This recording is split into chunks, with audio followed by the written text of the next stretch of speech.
நேயர்கள் அனைவருக்கும் இனிய வணக்கம். நான் உங்கள் டிஜே சுந்தரபாண்டி, சிவகாசியிலிருந்து. தற்போது நம்ம பார்க்க போகிற தலைப்பு என்ன பார்த்தீங்கன்னா, 2024ஆம் ஆண்டு ஜூலை மாத பலன்களை பற்றி பார்க்க போகிறோம். நமது 12 ராசி நேயர்களுக்கும் இந்த ஜூலை மாதத்தில் என்னென்ன மாற்றங்கள் ஏற்பட போகிறது, இந்த மாற்றங்கள் மூலமாக நீங்கள் என்னென்ன விஷயங்களை தொடங்கலாம், என்னென்ன விஷயங்களில் கவனமாக இருக்க வேண்டும் என்பதை பற்றி தான் பார்க்க போகிறோம். ஸோ அதுக்கு முன்னாடி சொல்ல போகிறது என்ன பார்த்தீங்கன்னா, இந்த மாத பலன்கள் எல்லாமே பார்த்திங்கன்னா பொது பலன்கள் தான். ஒரு ராசிக்கும் கிரகங்களின் அடிப்படை, அதாவது கோச்சார ரீதியான கிரகங்கள்னு சொல்லுவோம். ஸோ கிரகங்களின் அடிப்படையில் மேச ராசி முதல் மீன ராசி வரை என்னென்ன மாற்றங்கள் ஏற்பட போகிறது நம்ம கோச்சார பலன்களை கூறுகிறோம். ஸோ இதில் பார்த்திங்கன்னா உங்களுடைய ஜாதக ரீதியாக குறைந்தது ஒரு 20-30% உங்களுடைய வாழ்க்கையில் கண்டிப்பாக ஒரு மாற்றங்கள், அதாவது முன்னேற்றமான சூழ்நிலையாக இருந்தாலும் சரி, சில விஷயங்களில் தடங்களோ பிரச்சனைகளோ ஏற்படுவதாக இருந்தாலும் சரி, உங்களுடைய ஜாதக ரீதியாக 20-30% உங்களுக்கு மாற்றங்கள் ஏற்பட போகிறது என்பது உண்மை.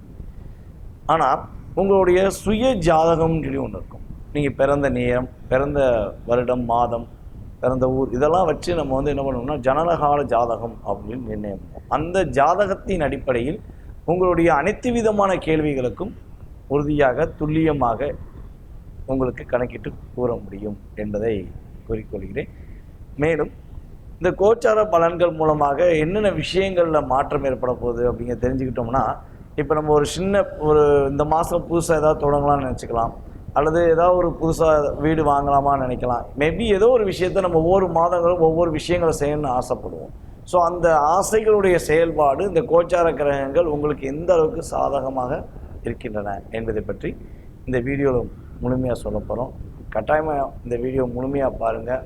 ஜோதிடம் சம்பந்தப்பட்ட மிக துல்லியமான கணக்குகளை கிரக ரீதியாக ஆராய்ந்து உங்களுக்கு கணக்கிட்டு தருகிறேன்.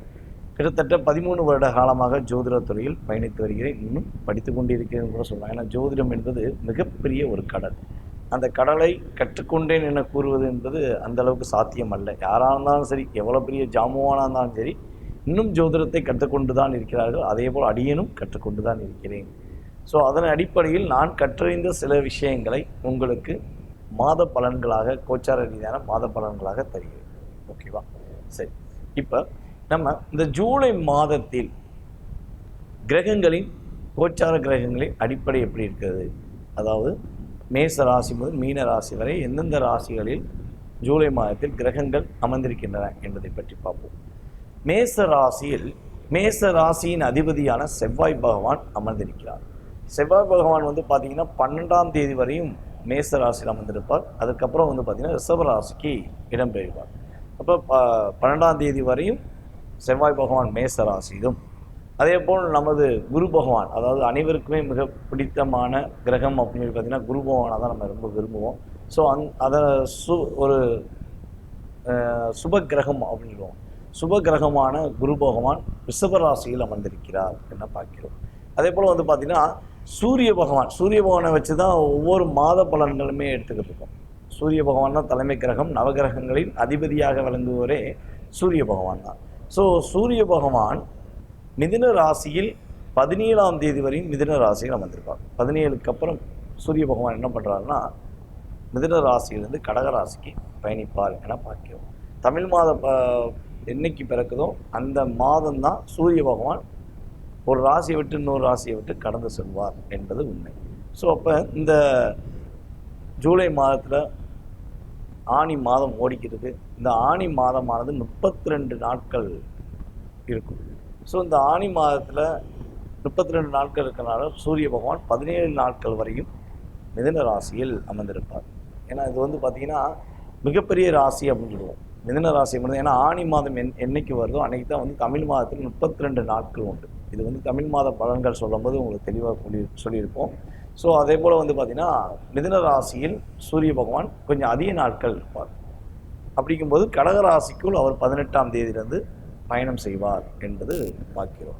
சரி, அதுக்கு அடுத்தபடியாக பார்த்திங்கன்னா சுக்கிர பகவான் பார்த்திங்கன்னா மிதுன ராசி தான். சூரியனோடு சேர்ந்த சுக்கிரன் கிட்டத்தட்ட 7ஆம் தேதி வரையும் சுக்கிரன் சூரியனோடு சேர்ந்து பயணிப்பார் மிதுன ராசியில். அப்புறம் 7ஆம் தேதிக்கு மேலே அவர் என்ன பண்ணுறாருன்னா கடகராசிக்குள் பயணிப்பார் என பார்க்கிறோம்.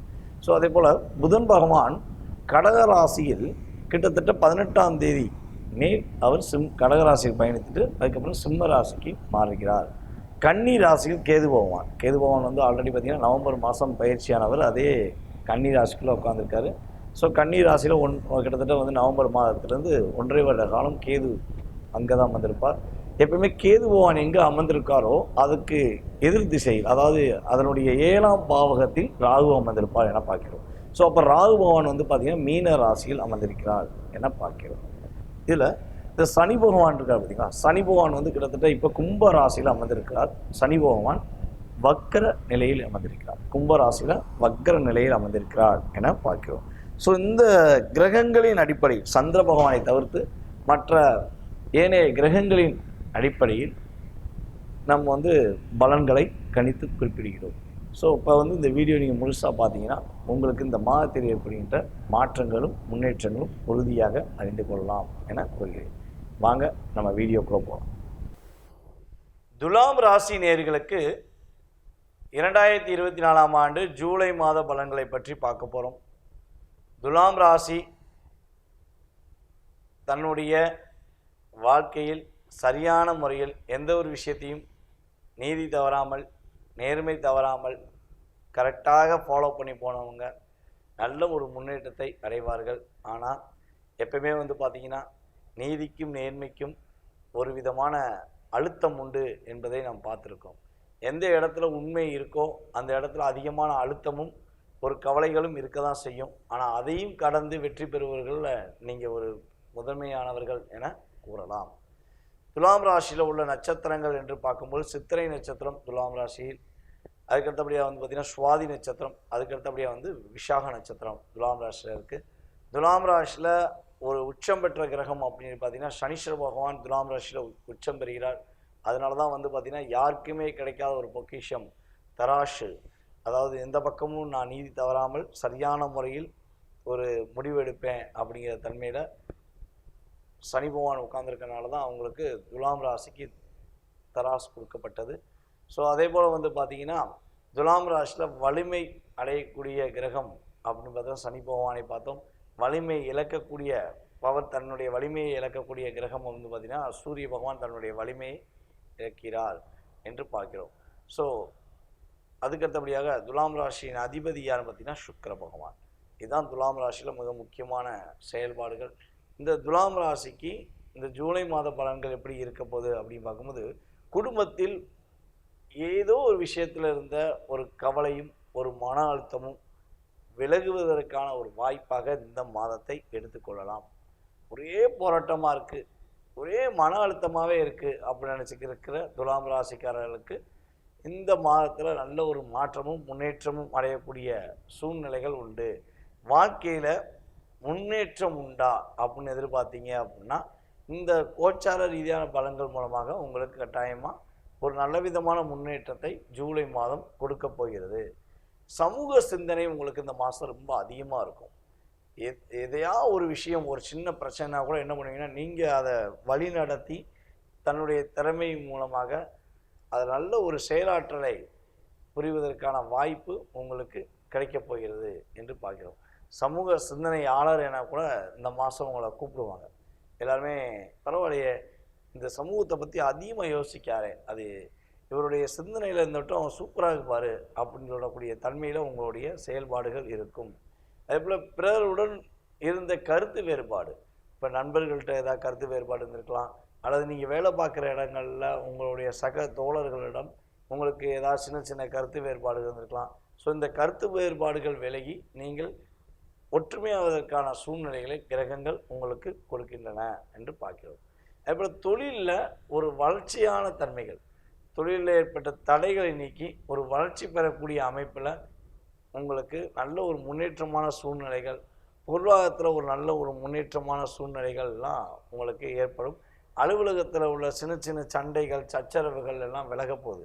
ஐயோ, நான் கம்பெனிக்குள்ளே போனாலே எனக்கு ஒரு மன அழுத்தத்தை கொடுத்துட்றாங்க, நானும் பொறுமையாக போகிறேன், நேர்மையாக இருக்கேன், ஆனால் எனக்கு மட்டும் எப்போ பார்த்தாலும் மன அழுத்தமும் கஷ்டமும் இருந்துக்கிட்டே இருக்குது, ரொம்ப ரொம்ப ஹார்ட் ஒர்க் பண்ணுறேன், என்னுடைய திறமையை நான் வெளியே கொண்டு வர முடியல அப்படின்னு நினைக்கிற துலாம் ராசிக்கு உங்களுடைய முழு திறமையும் இந்த மாதத்தை நீங்கள் வெளியே கொண்டு வந்து அதன் மூலமாக ஒரு நல்ல மதிப்பையும் பேரும் புகழும் பெறுவதற்கான அமைப்பு உங்களுக்கு கிரகங்கள் சாதகமாக ஏற்படுத்தி தருகின்றன என்று பார்க்கிறோம். அதுபோல் குடும்ப உறுப்பினர்கள் மூலமாக சின்ன சின்ன விஷயங்களில் நல்ல மாற்றங்கள் ஏற்படும். நீங்கள் மனசில் ஒரு துணிச்சலுடன் பயணிப்பதற்கான காலகட்டம். அதாவது இந்த விஷயத்தை செய்யுமா வேண்டாமா, செய்வதனால ஏதாவது பிரச்சனை வந்துடுமா அப்படிங்கிற சிந்தனையெல்லாம் தூக்கி எறிஞ்சு செய்வோம், கண்டிப்பாக முடியும் நம்மளால் அப்படிங்கிற தன்மையில் நீங்கள் மாறுவதற்கான சூழ்நிலைகள் கிரகங்கள் சப்போர்ட் பண்ணுது அப்படின்னு பார்க்கும். நிதி நிலைகள், அதாவது பொருளாதாரம் சம்பந்தப்பட்ட விஷயங்களில் நல்ல ஒரு முன்னேற்றங்கள், ஒரு நல்ல விதமான மாற்றங்கள் ஏற்படுவதற்கான வாய்ப்புகள் கிரகங்கள் கொடுக்குது. அதேபோல் தூக்கம் வந்து பார்த்திங்கன்னா கொஞ்சம் அதிகமாக உங்களுக்கு ஒரு டிஸ்டர்பன்ஸை கொடுத்துக்கிருக்கும். தூங்க முடியல அப்படிங்கிற சூழ்நிலையெல்லாம் கிரகங்கள் கொடுப்பதற்கான வாய்ப்பு உண்டு. ஸோ கொஞ்சம் வேகமாக தூங்குங்க, நிதானமாக யோசிங்க, அவசரப்படாமல் செய்யுங்க. கண்டிப்பாக இந்த மாதம் உங்களுக்கு கிரகங்கள் கொடுக்கின்ற அனைத்து விதமான மாற்றங்களையும் அனைத்து விதமான ஒரு மகிழ்ச்சியான சூழ்நிலையும் நீங்கள் பெறுவதற்கான வாய்ப்புகள் உண்டு என்று பார்க்குறோம். வலது கை சம்மந்தப்பட்ட விஷயங்களில் ஏதாவது சின்ன சின்ன பாதிப்புகள் வரும். கையில் சின்னதாக அடிபடுவதற்கான வாய்ப்புகள் இதெல்லாம் ஏற்படும். ஸோ கொஞ்சம் நிதானமாக வண்டி வாகனங்கள் போகும்போது கொஞ்சம் கவனமாக போங்க. அதாவது சின்னதாக கை பெயின் இருக்குனாலும், வலி இருக்குது என்னன்னு தெரில, கை வலிச்சிக்கிட்டே இருக்குனாலும் உடனடியாக மருத்துவரை நாடி அதுக்கு என்ன பிரச்சனைக்கான தீர்வு என்னங்கிறத மருத்துவர்கிட்ட பேசிட்டு கலந்துரையாயிட்டு அதுக்கான ஒரு மருந்து எடுத்திங்கன்னா கண்டிப்பாக உங்களுக்கு அந்த பிரச்சனை ஒரு நல்ல தீர்வு கிடைக்கும் என்று பார்க்கிறோம்.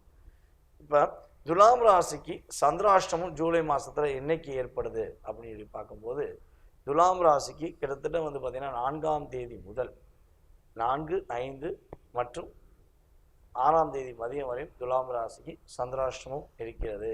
இந்த குறிப்பிட்ட கால அளவில் ஏதேனும் ஒரு சின்ன சின்ன குழப்பங்களோ சின்ன சின்ன ஒரு டிஸ்டர்பன்ஸோ ஏற்படுவதற்கான வாய்ப்புகள் உண்டு. ஸோ நீங்கள் நிதானமாக கவனமாக யோசித்து செஞ்சீங்கன்னா கண்டிப்பாக அந்த பாதிப்புலேருந்து நீங்கள் உங்களுடைய பிரச்சனையிலேருந்து நீங்கள் வெளியே வந்து வெற்றி பெறுவதற்கான அமைப்பாக நீங்கள் எடுத்துக்கொள்ளலாம். துலாம் ராசிக்காரர்கள் இந்த மாதத்தில் வழிபாடு செய்ய வேண்டிய ஸ்தலம் அப்படின்னு பார்த்தீங்கன்னா கால பைரவர் வழிபாடு தடைகளை நீக்கி வெற்றி கொடுப்பதற்கான அமைப்பையும் முன்னேற்றத்தை கொடுப்பதற்கான அமைப்பையும் கிரகங்கள் உங்களுக்கு சாதகமான சூழ்நிலையை கொடுக்கின்றன என்று பார்க்கிறோம். தற்போது நீங்கள் பார்த்த இந்த பொது பலன்கள் உங்களுக்கு கண்டிப்பாக பயனுள்ள விஷயமாக இருக்கும் என எதிர்பார்க்கிறேன். ஸோ அதே போல் பார்த்தீங்கன்னா ஜோதிடம் சம்பந்தப்பட்ட ஏதேனும் கேள்விகள் உங்கள் மனசில் ஏகப்பட்ட கேள்விகள் இருக்கலாம். நம்மளுடைய வாழ்க்கையில் என்னென்ன விஷயங்கள் செய்யலாம், என்னென்ன விஷயங்கள் செயல்படுத்தலாம் அப்படிங்கிற ஒரு சிந்தனை இருக்கலாம். நம்ம எப்படா இந்த பிரச்சனையை விட்டு வெளியே வருவோம், கடன் பிரச்சனையிலேருந்து கனவு மனைவி ஒற்றுமையிலேருந்து ஏகப்பட்ட விஷயங்களில் ஒவ்வொருத்தவங்களுக்கும் ஒவ்வொரு பிரச்சனைகள் இருக்கலாம். ஸோ இதுக்கு ஒரு சரியான தீர்வு என்ன அப்படின்னு நீங்கள் தெரிஞ்சுக்கணுன்னு ஆசைப்பட்டீங்கன்னா, விருப்பப்பட்டீங்கன்னா கட்டாயமாக கீழே உள்ள வாட்ஸ்அப் நம்பருக்கு நீங்கள் வாட்ஸ்அப்பில் எஸ்எம்எஸ் பண்ணுங்கள். ஸோ கால் போகலைன்னா, ஏன்னா இப்போ பார்த்திங்கன்னா நிறைய பேருக்கு நம்ம ஆன்லைனில் ஜாதகம் சொல்லியிருக்கனால ஸோ உங்களுக்கு கால் சில நேரங்களில் போகாமல் இருக்கலாம். அதே போல் நம்ம மலேசியா, சிங்கப்பூர் அப்படின்னு சொல்லி நெக்ஸ்ட்டு இந்த மந்த்து நம்ம கிளம்புறோம். ஸோ அப்போ கால் உங்களுக்கு வரலைனாலும் நீங்கள் கவலைப்பட வேண்டாம், கால் போகலைனாலும் கவலைப்பட வேண்டாம். கீழே உள்ள வாட்ஸ்அப் நம்பருக்கு நீங்கள் வாட்ஸ்அப்பில் எஸ்எம்எஸ் போட்டு விடுங்க, ஜாதகம் பார்க்கணும்னு சொல்லி போட்டு விடுங்க. ஸோ உங்களுக்கான ஜாதகம் பார்ப்பதற்கான நேரம், கட்டணம் என்பதை உங்களுக்கு வாட்ஸ்அப்பில் திரும்ப கம்பெனிலேருந்து உங்களுக்கு ஸ்ரீ பாலாம்பியா ஜோதிட ஆராய்ச்சி மையத்திலேருந்து உங்களுக்கு திரும்ப ரிப்ளை பண்ணுவாங்க. ஸோ அந்த குறிப்பிட்ட நேரத்தில் உங்களுக்கு ஜாதக ரீதியான பலன்களை மிக துல்லியமாக கணித்து உங்களுடைய எதிர்காலத்தை சிறப்பாக உருவாக்க ஸ்ரீ பாலாம்பியா ஜோதிட ஆராய்ச்சி மையம் உறுதுணையாக இருக்கும் என கூறிக்கொள்கிறேன். அதே போல் நிறைய பேர் கேட்காங்க, சாமி எனக்கு டேட் ஆஃப் பர்த் தெரியல, எங்கள் வீட்டில் குறித்து வைக்கலை, அப்போ எனக்கு ஜாதகம் பார்க்க முடியுமா அப்படின்னு கேட்காங்க. ஸோ அப்படி கேட்குறவங்களுக்கு கட்டாயமாக சொல்கிறேன், பார்த்துக்கோங்க. பிரசன்ன ரீதியாக வெத்தலை பிரசனம் மூலமாக பார்க்கலாம். நீங்கள் கேட்குற கேள்வியின் நேரத்தையும் அடிப்படையாக கொண்டு உங்களுடைய எதிர்காலத்தை கணிக்க முடியும். கடந்த கால நிகழ்வுகளையும் எதிர்கால வாழ்க்கையும் மிக துல்லியமாக கணிக்க முடியும் என்பது உண்மை. ஸோ அதே போல் வாஸ்து ரீதியாக உங்கள் வீடோட வாஸ்துவை பார்த்தோம்னா நீங்கள் எந்த வருடத்தில் உள்ளே போனீங்க, எந்த வருடத்திலேருந்து என்னென்ன மாற்றங்கள் இருக்குது, என்ன மாதிரி பிரச்சனைகள்லாம் நீங்கள் சந்திச்சிங்க அப்படிங்கிறத உங்களுடைய வாஸ்தை வைத்து மிக துல்லியமாக உங்களுக்கு ஜாதக பலனை கூற முடியும் என கூறிக்கொள்கிறேன். ஸோ கால் போகலைனாலும் கவலைப்பட வேண்டாம். ஏன்னா வெளிநாடுகள்லாம் நம்ம போகிறனாலும் உங்களுக்கு கால்ஸ் வராமல் இருக்கும். நீங்கள் கீழே உள்ள வாட்ஸ்அப் நம்பருக்கு எஸ்எம்எஸ் போட்டு விடுங்க. உங்களுக்கு உங்களுடைய எதிர்காலத்தை மிக துல்லியமாக கணித்து தர நான் காத்திருக்கிறேன். வாழ்க வளமுடன். நான் உங்கள் டிஜே சுந்தரபாண்டி, சிவகாசியிலிருந்து. நன்றி, வணக்கம்.